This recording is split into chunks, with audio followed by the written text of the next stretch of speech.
It's another edition of Time About the Movies, and today we're taking a look at the films of March 21st, 1997. We got 5 movies to look at today, so let's go ahead and jump on into it. We'll start off with the biggest new release of the weekend, and that is Jim Carrey in the comedy Liar Liar.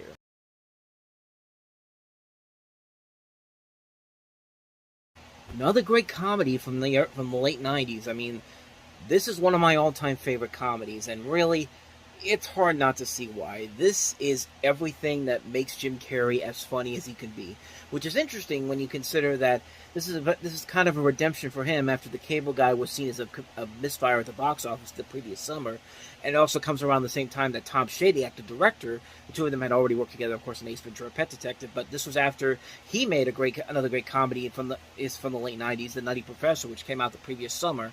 And to have these two guys back together again, you just see how great they work off each other in this as director and star. Because, man, like I said before, man, this is a great, great movie.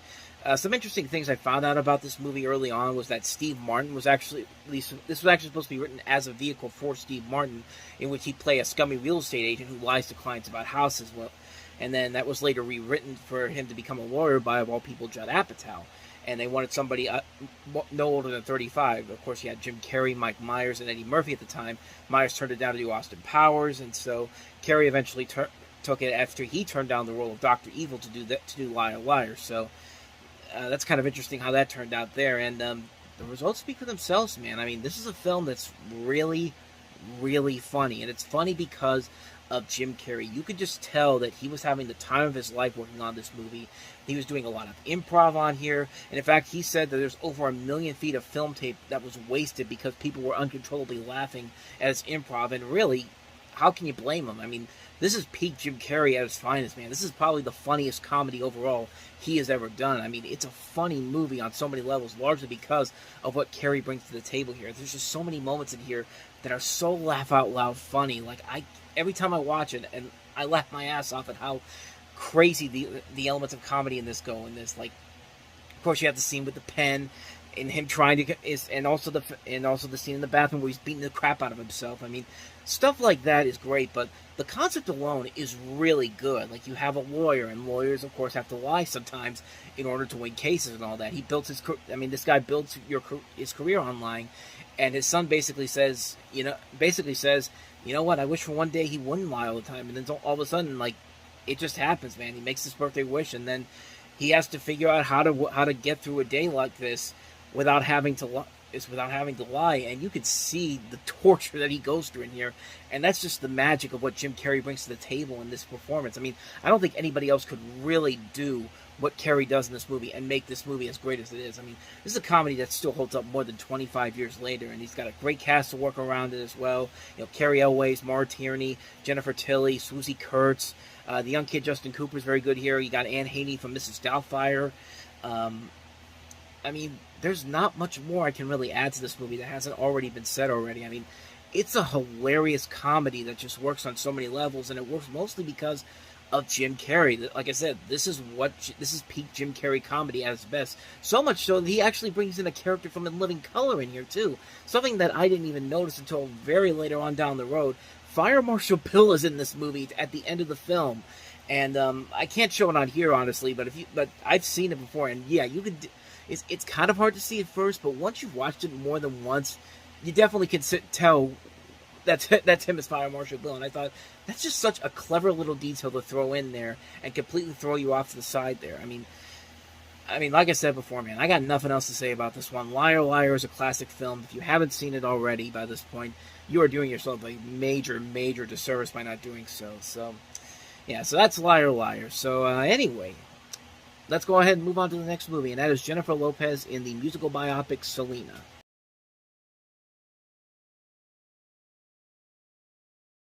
This is, of course, the biopic about Selena Quintanilla Perez, I think I'm pronouncing that name right, who, of course, her life was tragically cut short when she was murdered in a hotel room by this woman named Yolanda Saldivar in March of 1995. And, of course, she was only 23 years old when she passed away, and so you have a biopic talking about her rise to fame and eventually her tragic death here, which that trailer I showed you there didn't do much of a good job of showing balancing it out a little bit. Although the trailer, I think, does it a little bit better. But I understand why they had to do it.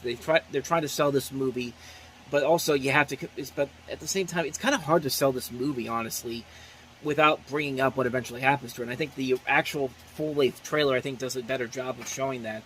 But as far as the movie itself goes, it's a pretty standard biopic, honestly. I think the performances overall are very good here. You've got Jennifer Lopez really giving it her all here. She really is perfectly cast in this role as Selena. And her father, Edward James Olmos, is very good in here. As her father, I should say. Constance Maria from George Lopez is in here. John Cena is very good here.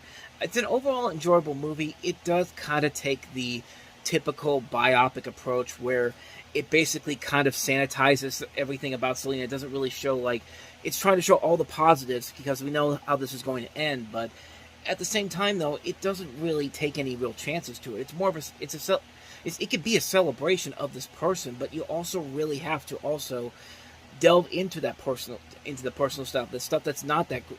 It's the stuff that really should be talked about more, but it's not really doing it, and that's part of the problem that I have with a lot of biopics. It's especially nowadays, especially with something like Bohemian Rhapsody. They hint at the deeper, darker stuff, but they don't do a really good job of showing it on there because they want to show all the happy moments on there, and that's fine. You could do that, but at the same time, though, you gotta show some of the more heavier stuff here, and I get it. In this case, they do go to the heavier stuff at the end of the movie, but most of the movie doesn't really feel like it's a solid biopic. Like it doesn't really show everything that we need to know about this character, about this person, I should say. But like I said, it's not a bad movie per se. It just kind of falls into the category of most of these biopics. They don't really want to show you all the heavy stuff that they probably should show you, but it's not a bad movie per se. I don't hate it by any means necessary. I think you watch this movie specifically to see Jennifer Lopez really cement this role, and I think really show everybody that, hey, she can be a really good actress, as she's shown later on down the road. But again, it's a little bit too sanitized at times. They don't really show you the heavy stuff that you really should know about. But like I said, it's not something that kills the movie overall. It's a fine film for what it is. I mean, it's not something I'd go back and watch over and over again, but I've seen it a couple of times, and I've really enjoyed it because of Jennifer Lopez and what she brings to the table here. But other than that, though, it's a solid film. Nothing too crazy, nothing too spectacular. Not one of the best biopics ever, but certainly not one of the worst. So that's Selena. Let's go ahead and take a look now at the re-release of one of my all-time favorite movies, actually my second favorite movie of all time, and that is, of course, The Godfather.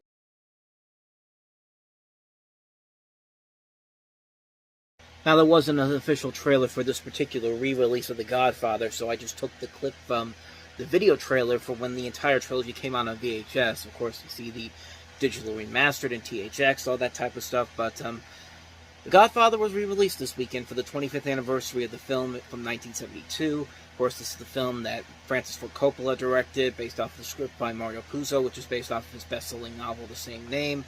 Marlon Brando, Al Pacino, James Caan, Robert Duvall, Diane Keaton, Talia Shire, just the many people involved in this movie. Of course, this is of course the first installment of the series, taking place between 1945 and 55, with Vito Corleone, played by Marlon Brando, and the transformation of his youngest son, Michael Corleone, played by Al Pacino, from a reluctant family outsider to ruthless mafia boss. And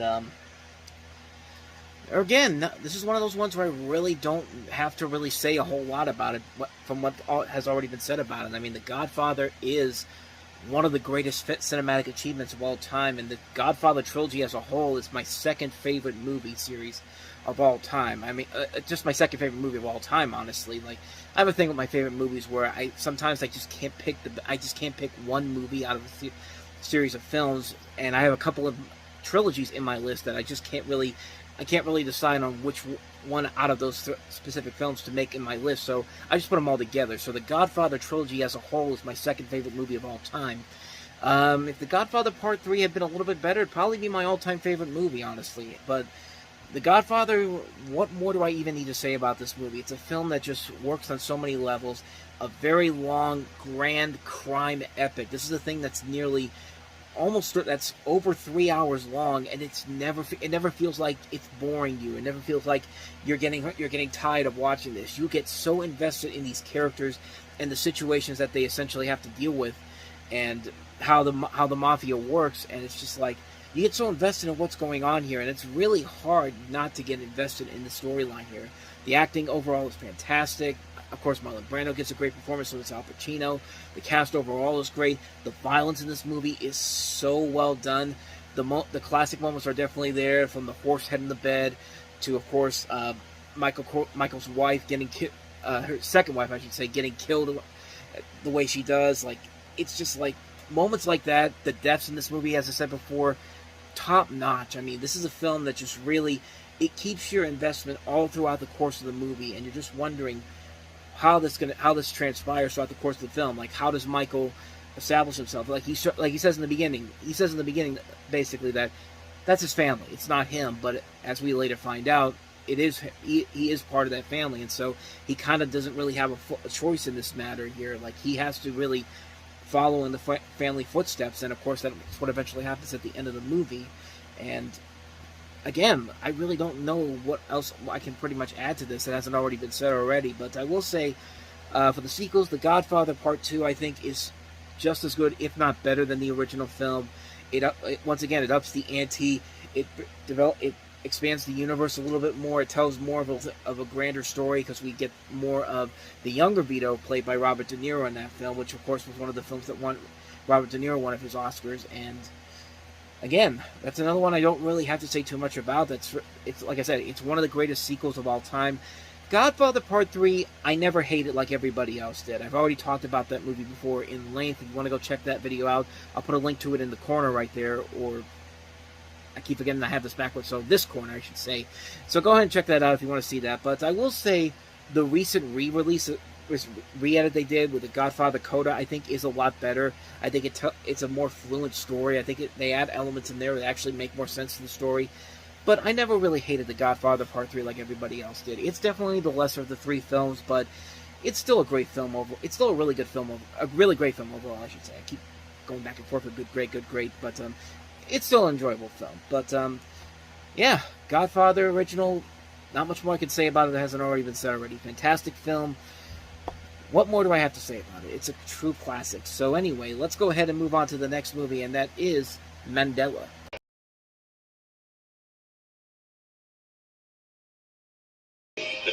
Okay, so I should probably say that this is not the Mandela that I thought I was going to look at. Apparently there was a documentary about Mandela that came out, Nelson Mandela, came out in 1996, but it got a release in 1997.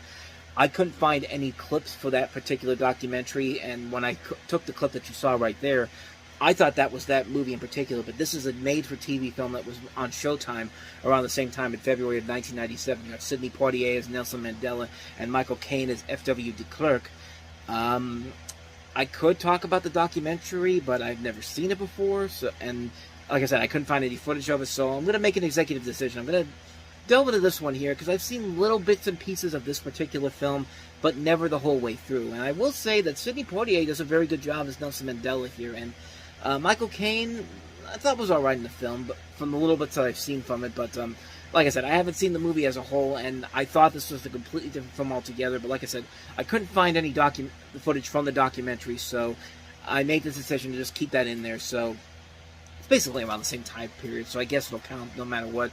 The documentary is probably better, but this movie, from the little bits I've seen from it, doesn't look too bad, honestly. So quick one there. I haven't seen the whole thing, so basically, you're following the negotiations between de Klerk and Mandela to basically end South American apartheid, and this was nominated for several awards in 97 and 98, so again, not much more I can tell you about this one, but seen a couple bits of clips, thought it was alright there, so maybe it's actually a pretty good movie. But with that said, let's go ahead and move on to our last movie here, and that is Steven Soderbergh's Grey's Anatomy.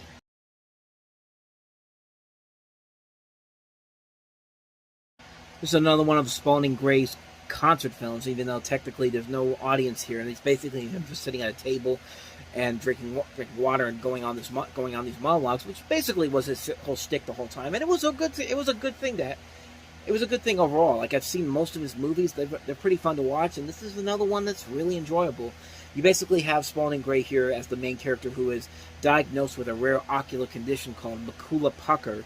And after hearing all of his options, such as Christian Science, Native American sweat lodges, and the Elvis Presley of psychic surgeons, and the dangers of what surgeries could bring, he basically decides to go through other forms of medicine provided. This, in turn, takes him on this journey around the world and steers him away from surgery more so because of religious reasons, often in a dramatic and humorous fashion. And the film, basically, you see it right there, it's basically him doing these type of monologues throughout the... Excuse me. But he's doing these monologues throughout the course of the film. And they're very interesting.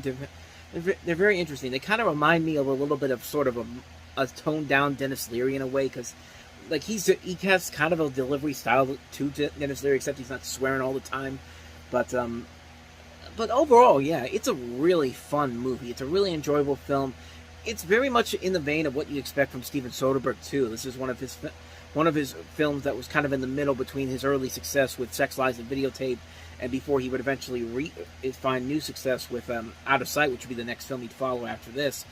And it's a pretty good movie. It's a very entertaining film. It's very witty. If you like Spalding Gray's style of entertainment, you'll definitely get a lot of value out of it. And it's a ton of fun. It's a really enjoyable, fun film. I'd highly recommend checking it out if you can find it, which I think it's on Criterion Collections, because that's where I found the trailer for this. So definitely check it out if you want to see this type of humor done very well. So yeah, so that's Grey's Anatomy.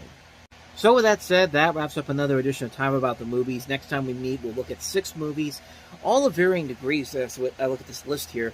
We've got Harrison Ford and Brad Pitt in The Devil's Own. We also have Marlon Wayans and Kadeem Hardison in the comedy The Sixth Man. The sequel to Mighty Morphin Power Rangers, the movie, Turbo, a Power Rangers movie. Halle Berry and Robert Townsend's Baps. The animated feature Cats Don't Dance, and also Love and Other Catastrophes. So 6 movies overall to look at next time, and we'll delve into those as we go to the next episode. But until then, thank you very much for watching, and if you want to see more videos like this, please hit the playlist on the next page, check out the previous episode, and I will see you guys tomorrow for another episode. So thank you very much for watching. I'll see you next time, and until then, as always, take care.